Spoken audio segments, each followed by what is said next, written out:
Good evening, everyone, and welcome to Freshman Speech 2026.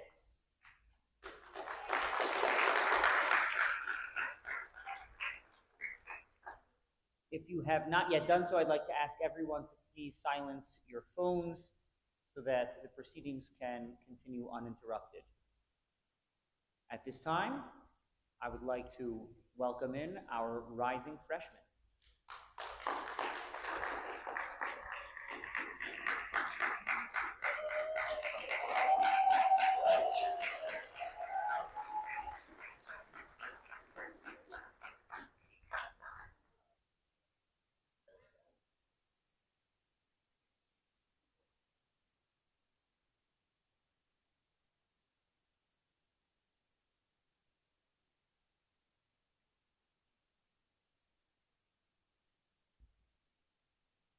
Honoring us with the reading of Tehillim, Aryeh Goldstein and Ariella Wolf.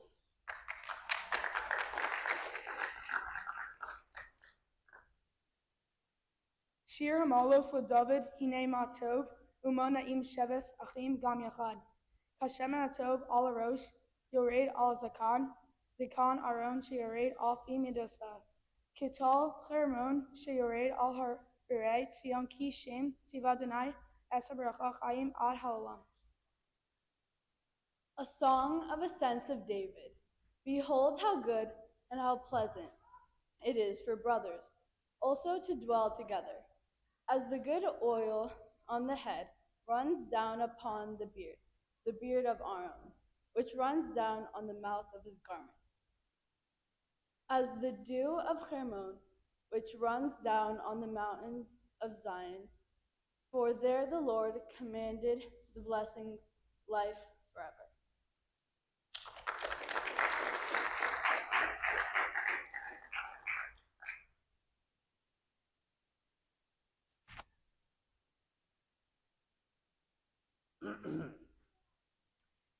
My dear freshmen, parents, grandparents, faculty, staff, family, friends, and all those assembled here this evening, Mazel Tov on this exciting and inspirational occasion.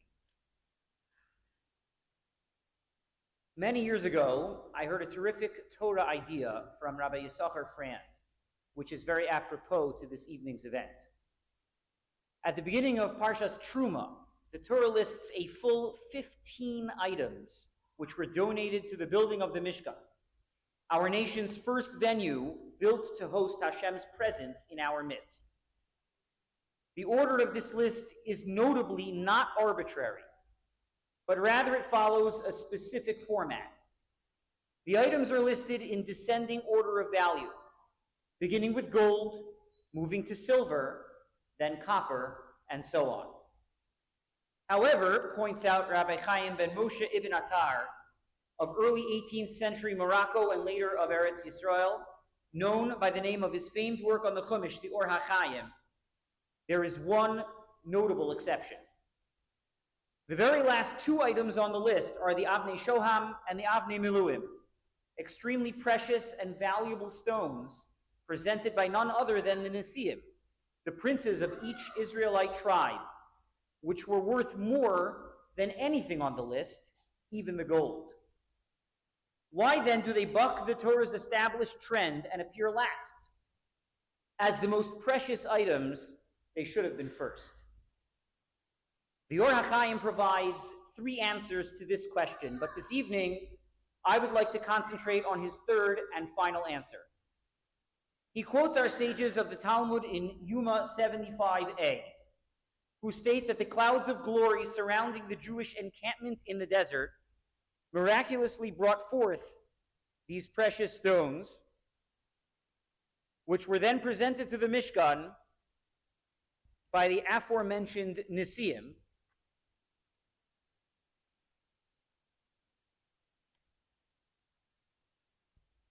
it's the effect.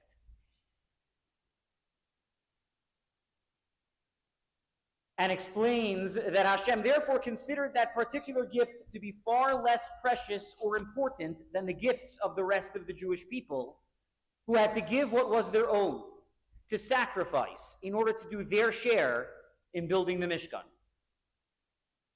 You know what it means to raise a goat?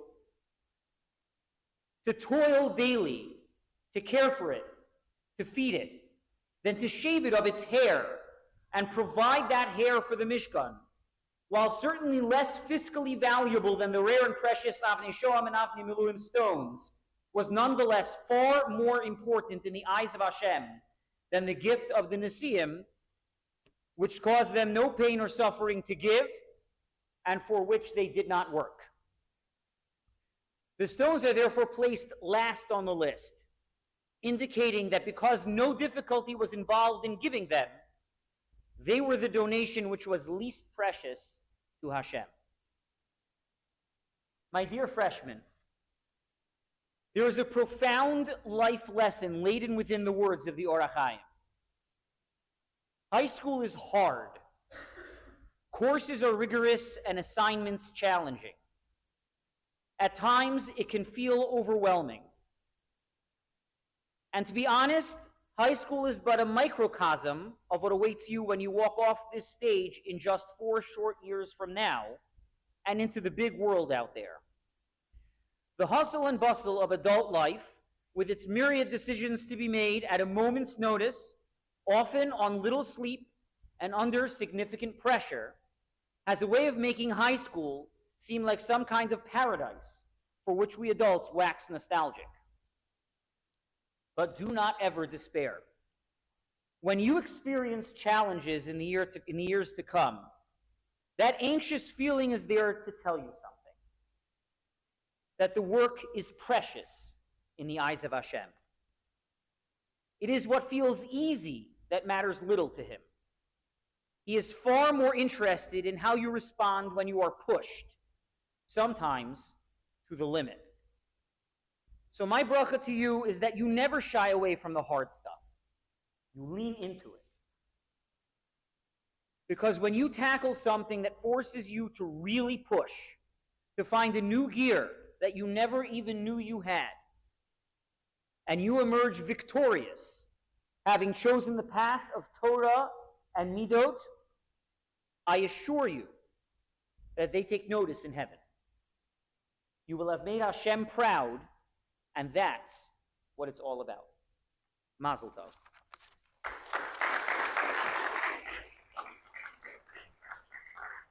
I'd like to welcome Mrs. Debbie Grashin, upper school principal, to the stage. First, I'm going to switch out the microphone.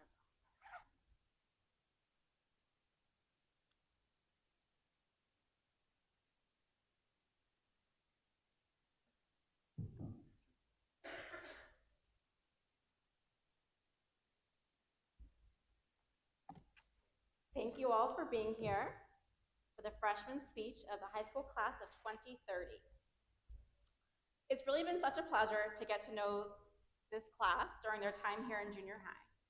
I can tell you, the students sitting up here today are not the same students who entered upper school 2 years ago. They've grown and matured in so many different ways, and I can now confidently say that they are ready to enter high school. The class of 2030, you've worked hard, overcome challenges, learned more about yourself and how you learn best, have grown both academically and personally, and along the way, you formed friendships, discovered your strengths, and created memories that will stay with you for years to come. As you move on to high school, remember that success is not measured only by your grades or achievements, it's also measured by your midot, your character, your kindness, your perseverance, and your willingness to learn from your experiences, both the good ones and the not so good ones. We're proud of all that you've accomplished and are excited to see what the future holds for each of you. Continue to dream big, work hard, and make a positive difference everywhere you go. A huge thank you to your parents, families, and teachers for all the support, encouragement, and guidance you guys have provided for them throughout their journey. You'll now get to hear from each one of our students. They will be speaking for the first time as rising freshmen. In your program, they are listed in speaking order, which also corresponds to how they were sitting, so you can follow along with their names. With that, CTA is proud to present the freshman speeches for the high school class of 2030.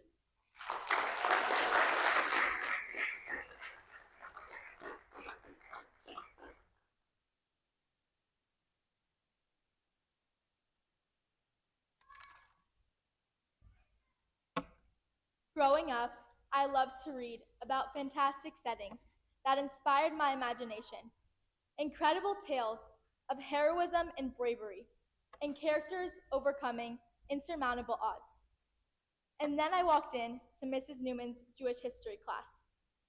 We began with the exiles of the Jewish people. We studied the destruction of both Batei Migdash, and we learned about the early stages of Christianity from a Jewish point of view. Learning about the events in Jewish history from a deeper perspective, I fell in love with the soul-stirring past of the Jewish people. Vespasian destroying the Beit HaMikdash, the rabbis who would continue to teach children Torah even in the hardest of times, the women who danced and helped the men survive despite the Romans breathing down their backs. The stories of the Jewish people came alive to me. After class and at home, I couldn't forget about the courage, unity, and bravery that our ancestors illustrated throughout their lives. I contemplated the hardships and torturous times, but the storyteller in me grasped at the beauty of how much we've been through and how we've shined throughout the ages. I discovered how Hashem is always with us, even if we can't see it. I realized I could put my own imprint on history by combining my love for writing and my love for theater. I wondered how best to celebrate and share it. I found my answer that summer. I worked as a counselor in Camp Simcha. With the incredible story of the Jewish people in my head, I realized that this could be my own imprint on sharing history. So I sat down and I wrote a play to perform with the girl campers. I wrote about the destruction of the second Beit HaMikdash. I wrote about how the Jewish women helped their fathers, husbands, and brothers, and all the Jewish men who were being persecuted by the Romans. I wrote about a modern-day girl going back in time to discover the timeless power of the Jewish people. As I was writing my play, The Everlasting Neshama, I was struck by the question of what is our power? What do we have that gives us the ultimate ability to have Hashem help us and keep us alive, despite the world trying to destroy us? That power is our voice, our neshama, an everlasting connection to Hashem. Hashem puts a piece of himself inside of us. Every day of our lives, we are living, speaking, and breathing through the word and power of Hashem. The beauty and the message of Hashem always being inside of me pushed me through as I wrote and produced the everlasting neshama. As we look ahead, I hope we can all find our own ways to honor our history and celebrate it through sharing. When I wrote, directed, and casted and produced an everlasting neshama, indeed I was listening to the neshama as it appears to me. I believe all of us can find it through exploring our own talents and in turn become players and active participants in the living, breathing story that is our Jewish history. Thank you.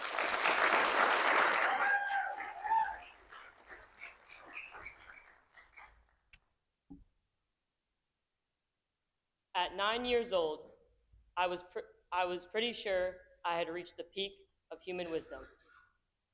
I was backpacking in Wildcat Hollow with my dad.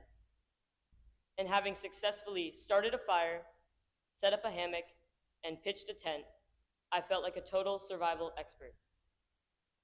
As we settled in, my dad gave me what some would call a warning, but I would call it more of a suggestion. He said, "Whatever you do, don't touch the metal fire ring. It is very hot." I was 9, so I assumed he was just exaggerating for dramatic effect. Being the experienced woodsman that I was, I decided the fire was in need of more wood. I grabbed a massive log, leaned in, and predictably melted my hand on the metal ring. In the panic, I dropped the log like a bomb. It was like a volcanic eruption in slow motion. A cloud of ash exploded everywhere, burning tiny, perfectly round holes into our clothes, our hammock, and most importantly, our tent. We spent most of the night patching holes in our tent so the local bugs wouldn't move in. My hand stung, like I was being burnt over and over again.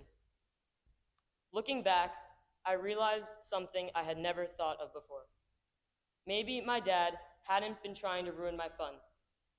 He was trying to protect me from the dangers of campfires, let alone preventing us from having to sleep in a tent that looks like Swiss cheese.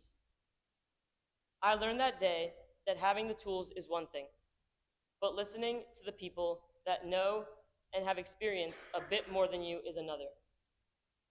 Transitioning into high school feels a lot like that chaotic night at Wildcat Hollow, with a burnt hand and a ruined tent. As freshmen, we are all eager to start our own fires, craving independence and wanting to prove we no longer need fun-killing parental suggestions. However, I still bear a moment from that night, a permanent scar, a reminder that independence doesn't mean ignoring the people who have already walked the same trail. High school will throw some hot metal rings our way, whether it's a difficult class, the pressure of a new social circle, or a new school. We're all going to drop a log or two on the fire over the next 4 years, but my goal for high school isn't to be the kid who thinks he knows everything. It's to be the guy who is smart enough to listen to the warnings, respect the heat, and hopefully keep the holes out of the tent.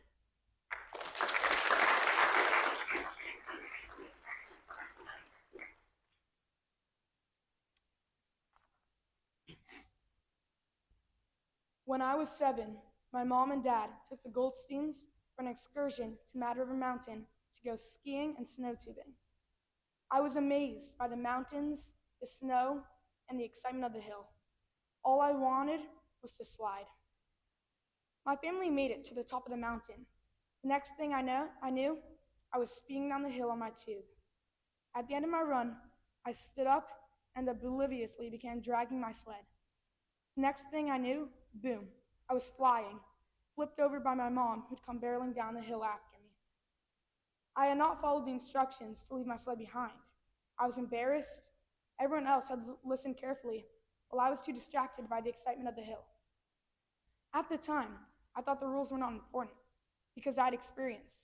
But that moment taught me that instructions are there for a reason. Even small mistakes can cause problems. That same winter, in Mrs. Buster's class, we learned the story from Bamidbar. When the Jews were lost in the desert 3,000 years ago, they thought they were going to die of thirst. They cried to Moshe, explaining that they needed water and that there was no water for miles. Moshe heard their cries and spoke to God, asking for water. God answered, telling Moshe to speak to the rock for water. Moshe went to the rock and spoke to it. Nothing happened.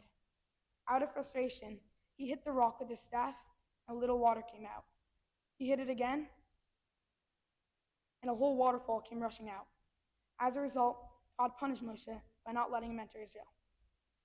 Even Moshe, who is arguably the world's greatest Jewish leader, still got punished because he did not follow the exact commandments that God gave him. So too, we need to follow instructions. It also shows how easy it is to make bad choices when we are frustrated. Think of the things that distract us every day, from TikTok to Instagram to other superficial things that seek our attention. In fact, it may be one of the biggest challenges we face today, living a mindful life and avoiding the fires of distractions that the world gives us. Take a second and imagine if Moshe had TikTok. As I move on to 9th grade, my message to the freshman class of 2026 is to stay the course. And to do that, we must be able to pay attention to the things that matter and tell the difference between distractions and what is the right path, and follow in Moshe's footsteps wherever they may take us.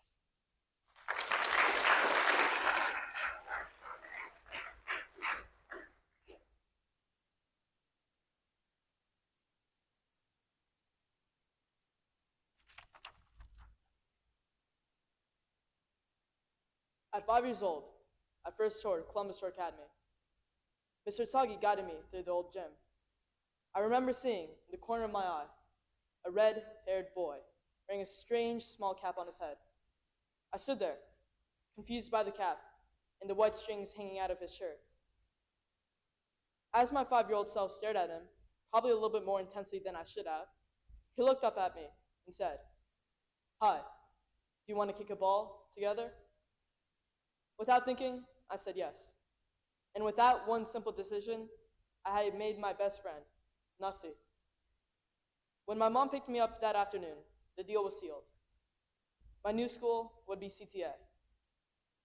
Before I started here, I didn't really know what it meant to be Jewish. But as I got older, that completely changed. Before I knew it, I was reading and translating the Chumash and the Mishnah, all thanks to teachers like Mora Yonit, Mora Esther, and Mrs. Freed.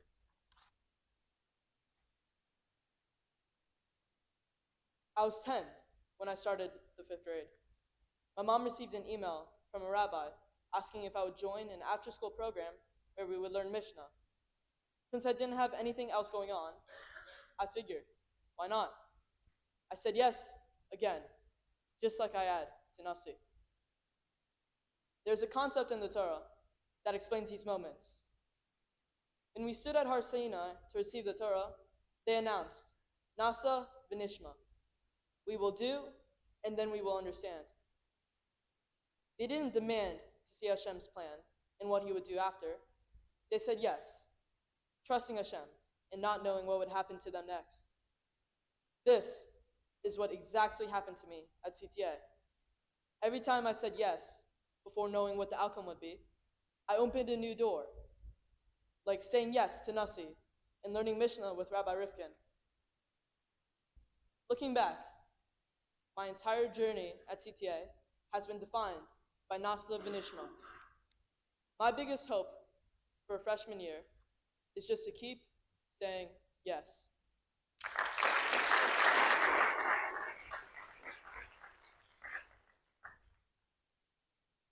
What is a better approach? Playing it safe or going beyond your comfort zone? My parents answered that question in a way that completely changed my life. In August of 2022, they packed up our lives in Lakewood, New Jersey, and moved our family to Columbus, Ohio.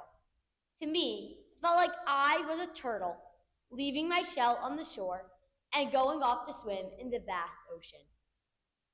Lakewood is a town with a large Jewish population, kosher restaurants, shuls, and Jewish schools. On Shabbos, it feels as though a hush falls over the entire town, and all the traffic and honking are replaced by families, kids, and strollers. In Lakewood, my father studied in Beis Medrash Kavoa, one of the largest yeshivos in the world.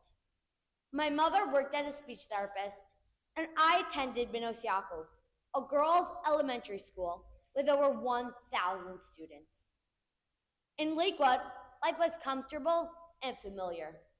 I loved my friends, family, and life. So why did we leave? It is honorable to live a Jewish life among thousands of religious Jews. But my parents desired a different path. My parents wanted to make a bigger impact in a smaller, growing community, in a place where people come from many different familial and religious backgrounds. They saw an opportunity to build and contribute to something more meaningful. At first, I was excited to join the adventure, and at the same time, sad to leave my friends. My parents' decision truly inspires me. Since moving to Columbus, my father has helped lead the community kollel, and my mother teaches classes and leads events. We also love opening our home, hosting guests for Shabbos meals almost every week. Watching my parents has taught me an invaluable lesson. Meaning isn't found in blending into a familiar crowd, but in stepping out to make a difference. I've also learned to truly appreciate and respect people whose paths look different from mine. Everyone is on their own journey, and being different doesn't make one better than another. It just means we each have our own unique story and purpose to share. Looking back, my parents taught me that the best life is not the easiest one, but the one that helps others and makes the world a better place.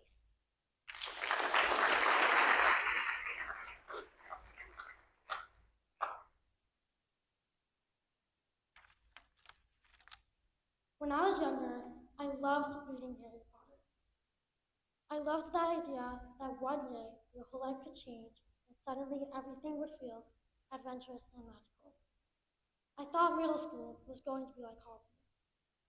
I imagined playing Quidditch and flying around school on a broomstick, having Snape as my potions professor and McGonagall as my transfiguration professor. How disappointed I was when breakfast and lunch wasn't in the Good Hall of Hogwarts, and the Weasley twins were nowhere in sight, and only spells were needed.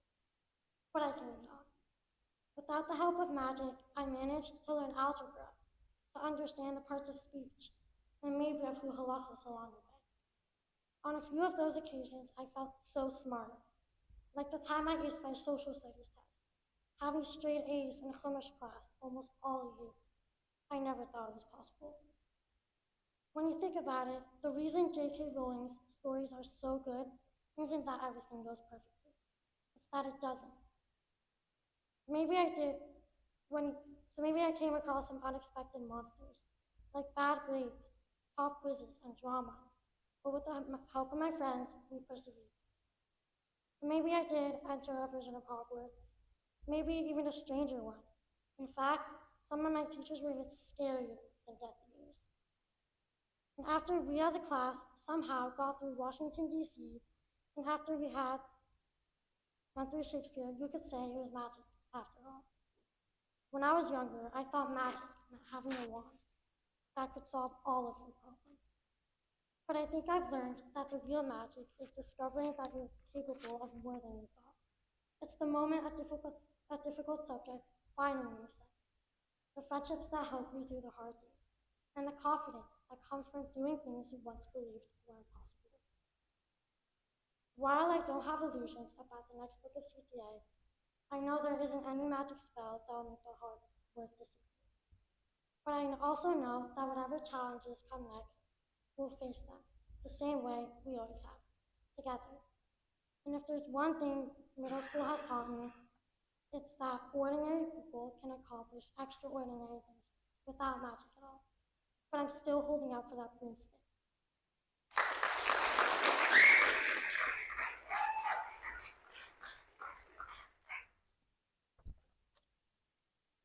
I have lived in many places in my life.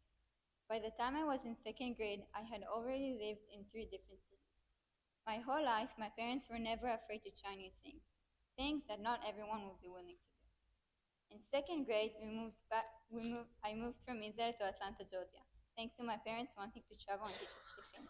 In fifth grade, we moved back to Israel only to return to America this year, this time to Columbus, Ohio. But moving is not what I want to talk about. When I came back to Israel, I started at a completely new school. I didn't know anyone, not the teachers, not the students, not even the girls in my class. I had to figure out who I was and where I belonged. Turns out I met a girl who had the same name as I do. We became friends quickly and she introduced me to her friends. Pretty quickly, I found out two girls who later became my best friends and soon felt I was in a good place living in our kibbutz with friends and family. But once again, my parents wanted to experience new things, which brought me to this place. So what I'm really trying to say is this: don't be afraid to step out of your comfort zone. Sometimes the best things happen when you do something new, even if it feels awkward at first. The truth is that during those years, I had many special experiences that not every Israeli girl my age gets to experience. My family and I traveled to many amazing places across the United States. I saw incredible landscapes, animals, and famous sites such as Yellowstone, the Rocky Mountains, and Smoky Mountains, and many more. So yeah, moving here wasn't easy for me, but I appreciate everything I've learned from it, and I know I still have so much more to learn.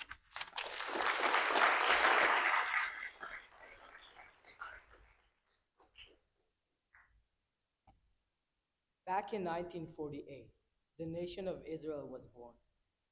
So was my Saba in Abadan, Iran. Through generations, he and his family and his descendants will move all over the world. When he was 3 years old, his family took boats, buses, trains, cars, and made it to Israel. With no money, no food, and no home, still they survived. When he grew up, he ventured to Canada and later to California, where he met my Sabta. While my Abba grew up in LA, his connection to Israel never wavered. He moved to Israel to join the army. Then he met my Ima. I was born in Jerusalem. After me came Ishaya and Uriah, then my twin sisters who were born premature and thank Hashem survived. After, when I was born, the little one. We've lived in a lot of places, my family. Last summer, my parents told me we are moving to Ohio. I thought it was a joke, moving from a country to a state. After a month, my Abba found a Jewish school in Columbus, Ohio. We actually wound up in Parkersburg, West Virginia, where my Abba had a property there. We lived there for months, no kosher meat, just basic stuff. You thought your 50-minute commute to school was hard? Try 2 hours. It doesn't matter what, and everything is good and bad. And finally, here I am. I'm 2 generations and several countries and thousands of miles removed from my Saba, who today travels around the world with my Sabta. But all those challenges, no matter how hard, helps us learn. It doesn't matter where we are. The core of who we are stays the same. We keep our goals, we keep our families, and we keep our connection to Israel.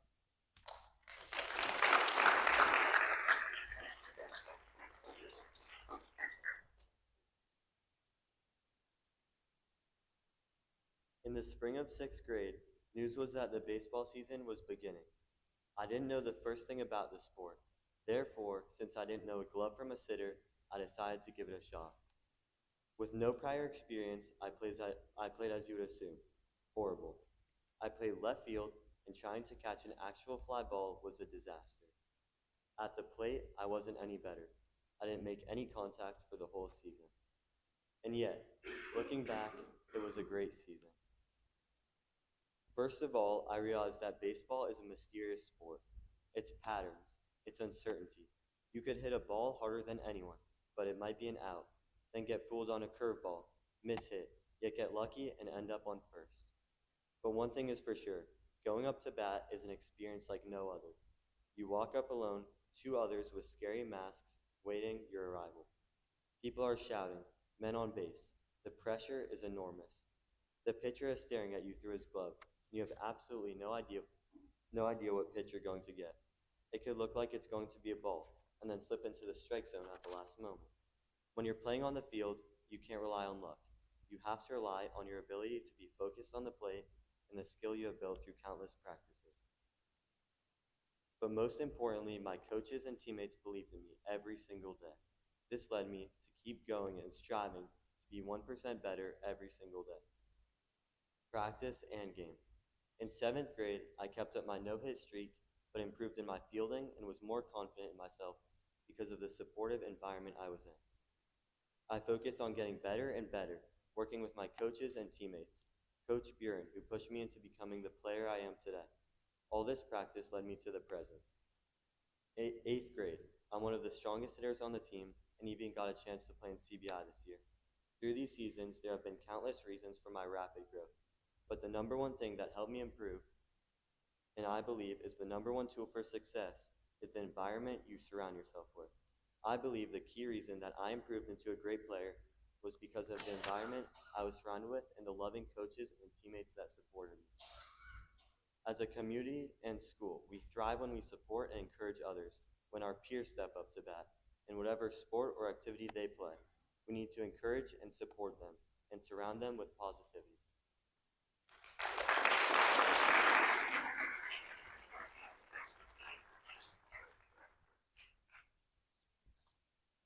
On the weeks we elementary school sixth graders were introduced to upper school, Mrs. Ahern prepared us for the worst.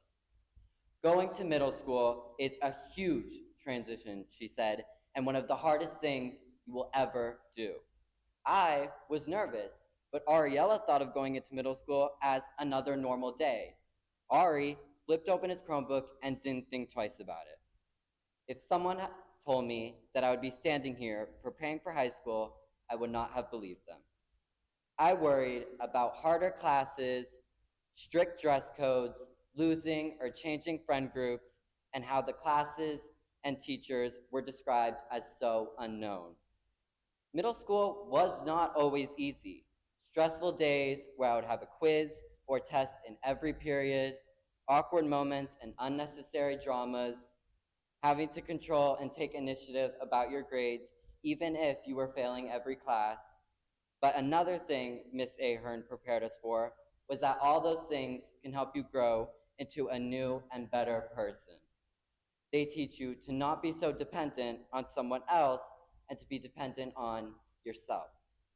Change can be difficult, but it can bring great things like new friendships, new experiences, and unforgettable memories. Now that I'm standing here preparing to go into high school, I know that change is not something I should fear, and change will always be necessary. Maybe it's not all easy, but it will improve you as a person.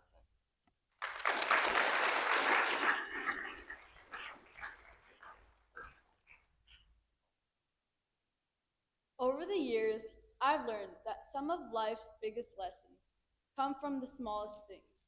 Unfortunately, one of those lessons was learning that a creek doesn't care how confident you are.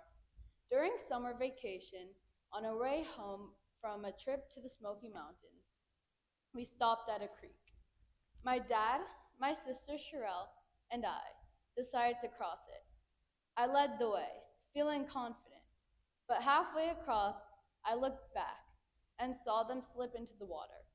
I started laughing, surprised that it happened so easily. Then I took my next step. Suddenly, I felt the same thing they had felt, no traction at all, like walking on butter. Before I could react, I was falling into the creek too. Instead of feeling upset or embarrassed by the irony of the situation, I laughed along with everyone else and thought, what a simple way to learn an important lesson. In that moment, I learned how quickly confidence can turn into a reminder to stay humble, careful, and aware. I learned a different lesson when my family traveled to Florida for my cousin Ari's bar mitzvah. The trip was great, but I couldn't stop thinking about an old disagreement with my friend. Even though I had told her I forgave her, I was still holding a grudge. On our last day of the trip, we ate at a Chinese restaurant and opened fortune cookies. Mine said, "Forgive those who have wronged you."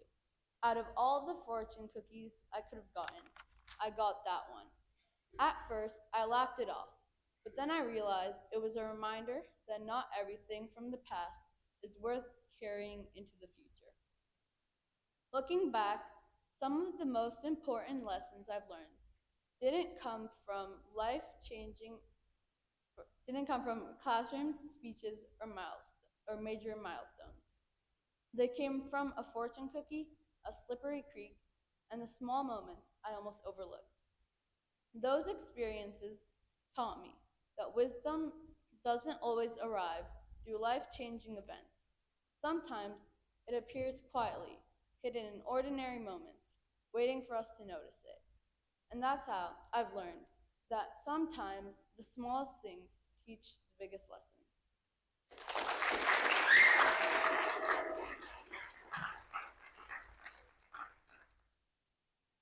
On Pesach night, we read the section of the Agada called Dayenu. In Dayenu, we read a list of dozens of what ifs. What if Hashem had not brought us out of Egypt? What if Hashem had not given us Shabbat? What if Hashem had not given us the law?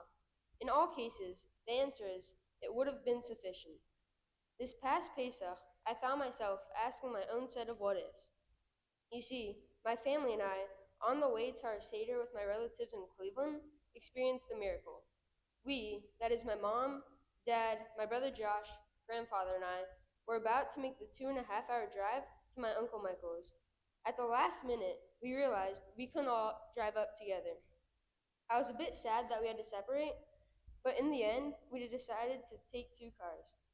My brother and my grandfather would drive up separately, and so my mom, dad, and I hopped in our Pathfinder and headed north.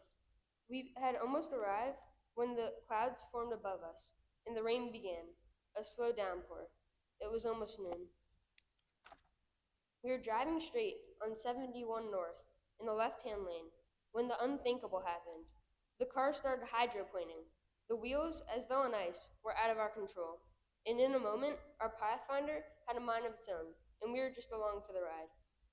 The car spun, then smashed sideways into that big concrete barrier between the lanes. The Pathfinder did a complete 180 in the air, flipping over the median, bouncing on the concrete barrier, and landing on 4 tires on the other side, still facing north. Every airbag went off. There was a moment when we all prepared for impact from the oncoming traffic. Luckily, or miraculously, we landed on the opposite shoulder, clear of the cars zooming by. The good news is that we all walked away with little injury, except my mom had a fractured nose and concussion. An ambulance ride and tow truck later, we were at my Uncle Michael's house with a story to tell. My own list of what ifs. What if we had not taken 2 cars? What if the car did not land right side up? What if we didn't land on the shoulder? What if we got hit by a car once we stopped? What if Josh and Grandpa had joined us? In retrospect, we understood that little decision might have prevented an injury or worse. That disappointment I had felt about not being together for the drive was now a tremendous relief. When we read the Dayenu during Seder, with all of us in one piece, I thought of the answers to all of the what ifs. It would have sufficed. To me, considering all the what ifs of that day, I think it means that you have to accept when things don't go your way. But stay hopeful and always have perspective. We don't always know what awaits us down the road, in our case, literally down the road. We should take our disappointments in stride and have gratitude towards Hashem for giving us what we have.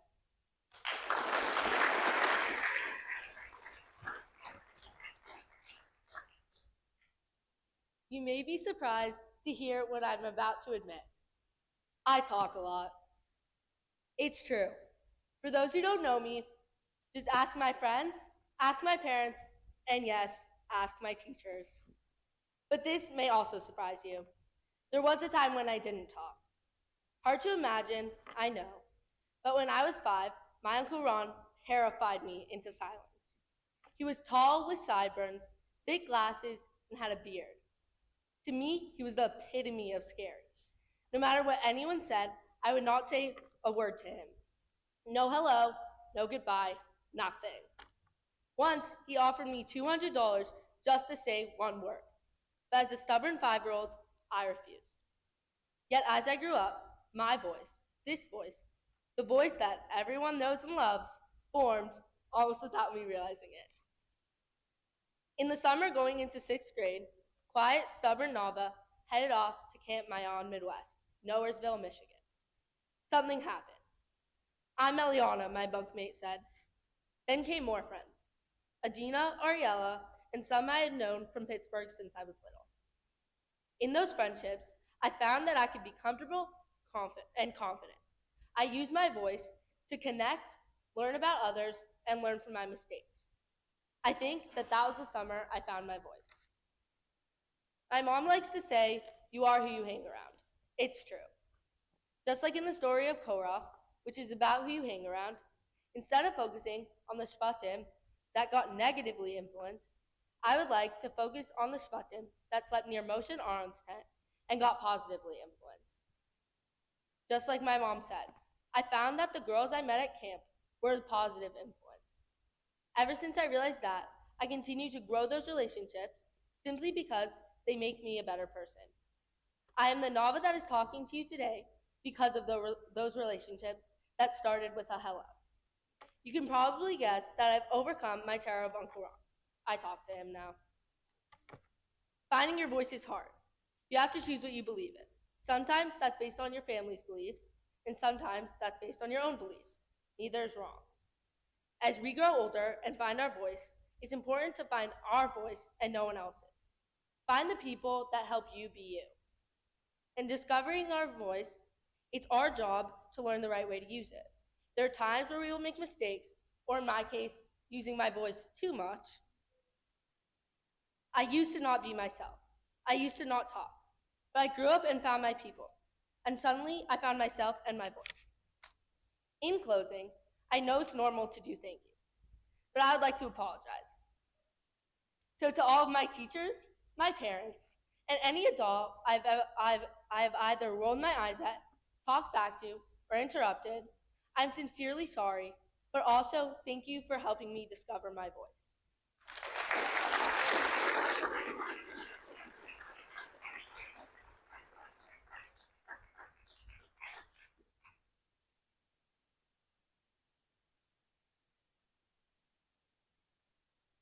Please give another round of applause.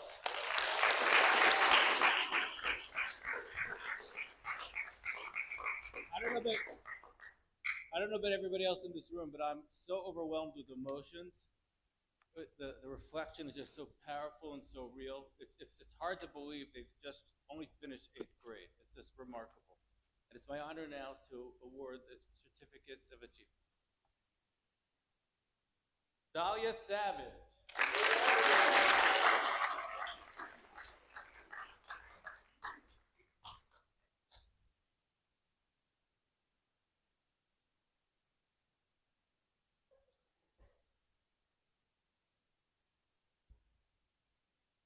Noah Schumann.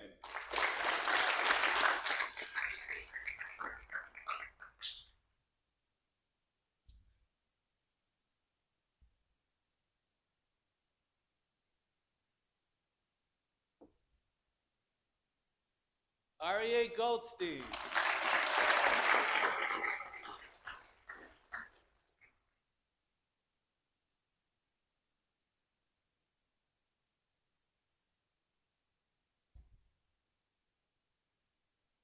Ariel Kotsky.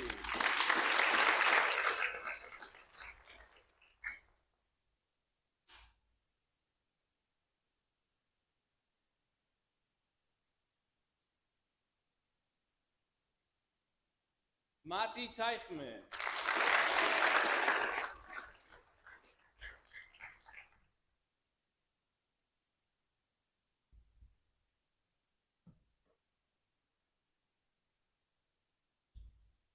Ella bin Moshe.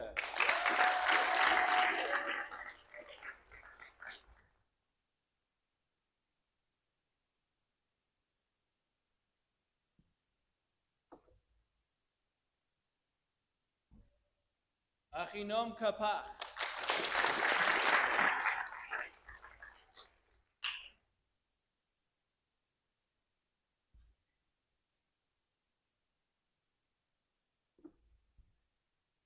Yeshurun Amichai.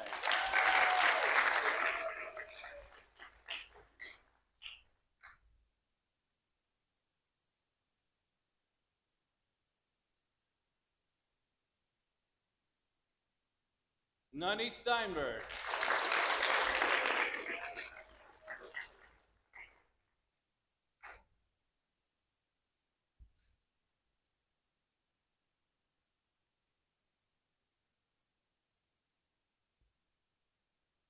Jacob Marcos.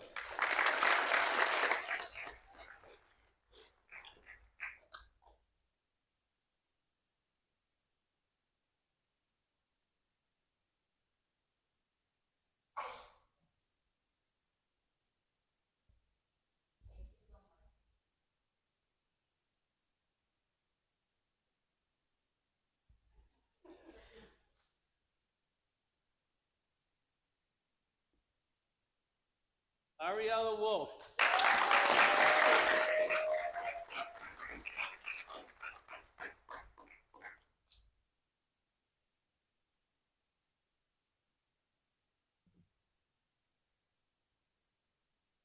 Ben Greff.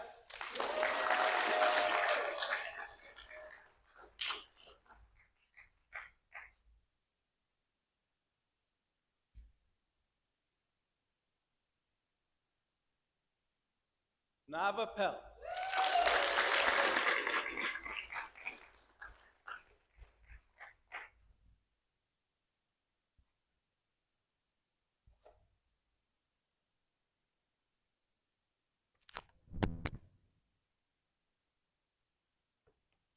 Mazel tov. We live in the digital age. And with the digital age comes the challenges, as Aryeh noted, of living in the moment. And what that means is we take pictures, we film things, but it doesn't stop there. We post them on social media, send them off. And the reason we do this, really, is we're desperate for affirmation, we're desperate for validation from other people. Instead of enjoying the experience, living in the moment, reflecting on our family values, just enjoying it, we have this impulse that we have to send it off to others. We have to wait for those responses, whether it's likes, whether people sharing it. There's this innate need in this generation that we live in of this external validation, as opposed to just linking into our own personal values, what's important to our family, our core values. And the Kutzker Rebbe says, when you look in this week's Parsha, Parsha Shalach, that this is actually the root cause of the demise of the Zbah. As we're going to read this Shabbos, the Jewish people are getting close to entering Eretz Yisrael, entering the land of Israel, and they made a tragic mistake or miscalculation of dispatching spies. And it was horrific in the sense that we sent these 12 tzaddikim to report and to inspire the Jewish people that it's now time to go into Eretz Yisrael. Unfortunately, we know 10 of the 12 came back with a bad report.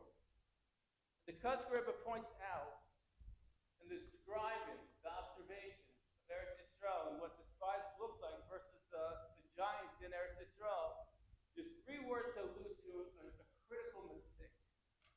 The pasuk says, that we were like grasshoppers in our eyes, so too we were in their eyes. What was this redundancy? One thing that they viewed themselves as being small, like grasshoppers in the eyes of the giants, they themselves seeing it. But the Torah goes on to say, but not only that, they also saw it. And the Kutzker Rebbe says, this was the tragic mistake. This was before. Instead of staying true to the mission, instead of staying true to what Hashem wanted them to do, and true to their beliefs, having that trust in Kadosh Baruch Hu, having that trust in God, that everything's going to be okay, they were vulnerable and worried about what the others thought of them. That was the mistake. And I think there's no more important message for rising freshmen at this point. High school can be tough. It's that time in life where we begin to really understand who we are, or we think we are understanding who we are. It's beginning to understand those experiences, our interests, our passions, our values. It's when they get concretized. And there's nothing more important than to lean into your Torah values. It's to lean into who you are, your confidence. And again, I think everyone would agree with me here. We have phenomenal students. Phenomenal. Their insights are so impressive, so deep, so inspiring. My bracha to them is don't worry about what other people think. Do the right thing. Awesome.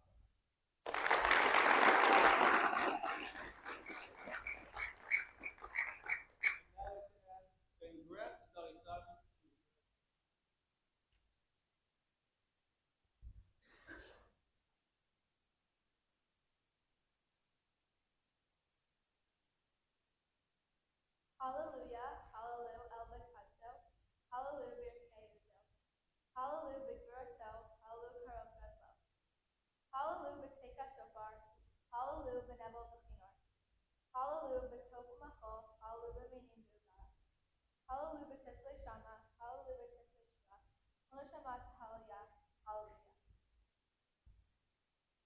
Hallelujah. Praise God in his holy place. Praise him in the firmament of his might. Praise him with his mighty deeds. Praise him as he fits his superb greatness. Praise him with the shofar blast. Praise him with psaltery and lyre. Praise him with cymbals and dance. Praise him with